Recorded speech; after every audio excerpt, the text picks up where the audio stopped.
ಆತ್ಮೀಯರೇ, ಇವತ್ತು ಚಿಕ್ಕಮಗಳೂರು ತಾಲೂಕು ಲಕ್ಕೆ ಹೋಬಳಿನಲ್ಲಿ ಇವತ್ತು ಪ್ರವಾಸದ ಸಂದರ್ಭದಲ್ಲಿ ಏನು ನಾವು ಚುನಾವಣಾ ಸಂದರ್ಭದಲ್ಲಿ ಈ ಭಾಗದ ಜನ ವಿದ್ಯುತ್ ಸಮಸ್ಯೆಗಾಗಿ ಒಂದು ಎಂಎಸ್ ಸ್ಟೇಷನ್ ನ ಕೇಳಿದ್ರು.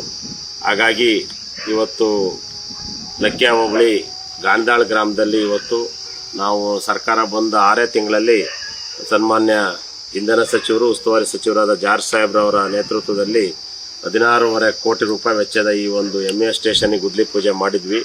ಈಗಾಗಲೇ ಕಾಮಗಾರಿ ಮುಗಿದು ಇಷ್ಟೊತ್ತಿಗೆ ಚಾರ್ಜ್ ಮಾಡಬೇಕಾಗಿತ್ತು. ಆದರೆ ನಮ್ಮದು ಏನು ಟವರ್ನ ತರುವ ಸಂದರ್ಭದಲ್ಲಿ 9 ಟವರ್ ತರುವ ಸಂದರ್ಭದಲ್ಲಿ ಒಂದಷ್ಟು ರೈತರು ಅಲ್ಲಿ ಗೊಂದಲ ಮಾಡಿದ್ರು. ಅವ್ರಿಗೆ ಪರಿಹಾರ ಕೊಟ್ಟು ಅವ್ರನ್ನ ವಿಶ್ವಾಸಕ್ಕೆ ತಗೊಂಡು ಮಾಡಬೇಕು ಅನ್ನೋ ದೃಷ್ಟಿನಲ್ಲಿ ಇಷ್ಟು ದಿವಸ ಮಾಡಿದ್ವಿ.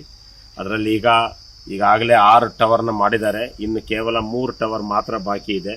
ಆ 3 ಟವರ್ನ ರೈತರನ್ನು ವಿಶ್ವಾಸಕ್ಕೆ ತಗೊಂಡು ಅವ್ರನ್ನ ಮನವೊಲಿಸಿ ಜಿಲ್ಲಾಧಿಕಾರಿಗಳಿಗೆ ಹೇಳಿದ್ದೀನಿ. ಅವ್ರನ್ನ ಮನವೊಲಿಸಿ ಆದಷ್ಟು ಬೇಗ 3 ಟವರ್ ಮುಗಿದ್ರೆ, ಅದು ನನ್ನ ಆಸೆ ಇದ್ದಿದ್ದು ಈ ವರ್ಷದ ಬೇಸಿಗೆಗೆ ಈ ಎಂಎಸ್ ಸ್ಟೇಷನ್ ಓಪನ್ ಮಾಡಿ ರೈತರಿಗೆ ಇದನ್ನು ಲೋಕಾರ್ಪಣೆ ಮಾಡಬೇಕು ಅಂತಿದ್ವಿ. ಸ್ವಲ್ಪ ತಡ ಆದ್ರೂ ಆದಷ್ಟು ಬೇಗ ಮಾಡ್ತೇವೆ.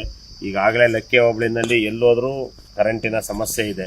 ಅದಕ್ಕೆ ಅತಿಯಾದ ಓವರ್ಲೋಡ್ ಕಾರಣ ಅಂತ ಅಧಿಕಾರಿಗಳು ಹೇಳ್ತಾ ಇದ್ದಾರೆ. ನಮಗೂ ಗೊತ್ತು, ನಿಂತೋದ್ ಬೋರಲ್ಲೆಲ್ಲ ಓಡ್ತಾ ಇದ್ದಾವೆ.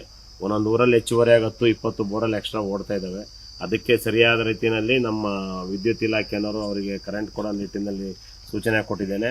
ಇದು ಎಷ್ಟು ಬೇಗ ಎಂಎಸ್ ಸ್ಟೇಷನ್ ಆಗುತ್ತೋ ಅಷ್ಟು ಬೇಗ ಗಾಣದಾಳು, ಲಕ್ಯ, ಬಿಳೆಕಲ್ಲಹಳ್ಳಿ ಎಲ್ಲ ಸಮಸ್ಯೆ ಬಗೆಹರಿಯುತ್ತೆ ಅಂತ ಹೇಳ್ತಾ, ನಮ್ಮ ರೈತರಿಗೆ ಒಳ್ಳೆಯ ಕರೆಂಟನ್ನು ನಾವು ಕೊಡಬೇಕು ಅನ್ನೋ ದೃಷ್ಟಿಯಿಂದ ಈ ಕೆಲಸ ಮಾಡ್ತಾ ಇದ್ದೀವಿ.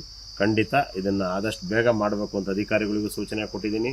ಆ ರೈತರು ಮನವೊಲಿಸಿ ಮಾಡೋದಕ್ಕೆ, ಟವರ್ ಮಾಡಲಿಕ್ಕೆ ಜಿಲ್ಲಾಡಳಿತಕ್ಕೂ ಸೂಚನೆ ಕೊಟ್ಟಿದ್ದೀನಿ.